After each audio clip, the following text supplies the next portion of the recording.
C'est le 2 février 1971 que la première convention mondiale sur les zones humides a été signée en Iran, d'où l'initiative de la célébration de cette journée. Elle vise à véhiculer le message sur les mesures d'atténuation des sites humides. Des activistes guinéens misent sur la sensibilisation des jeunes pour atteindre cet objectif. Vous n'êtes pas sans savoir que lorsqu'on parle des zones humides, on veut parler ici de l'eau, parce que le principal facteur d'influence dans une zone humide, c'est l'eau.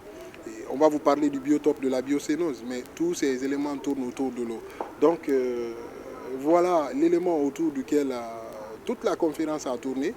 Il s'agit de l'eau, parce que nous savons que l'eau est vitale. Quand vous prenez des fleuves qui ne sont pas pollués, on obtient de l'eau potable à travers ces fleuves. Voilà, donc c'est pour dire que les zones humides sont vitales, les zones humides contribuent à notre alimentation, les zones humides, en tout cas, nous accompagnent même dans la santé. À date, la Guinée ne compte que 16 sites humides reconnus sur le plan international. Mais ces espaces sont en voie de disparition. Cet expert de l'environnement explique pourquoi et fait quelques recommandations. Ces zones sont dégradées, foncièrement dégradées. C'est pourquoi on interpelle chacun, les autorités et les étudiants que vous êtes aujourd'hui, de pouvoir prendre conscience et de faire les actions qui mènent à leur protection. Sinon, d'ici peu, nous allons voir ces choses disparaître. Et parce que vous avez noté aussi que ces zones humides ont des importances culturelles. Et nous voulions développer la culture. Si ces zones disparaissent, ces éléments culturels aussi disparaîtront.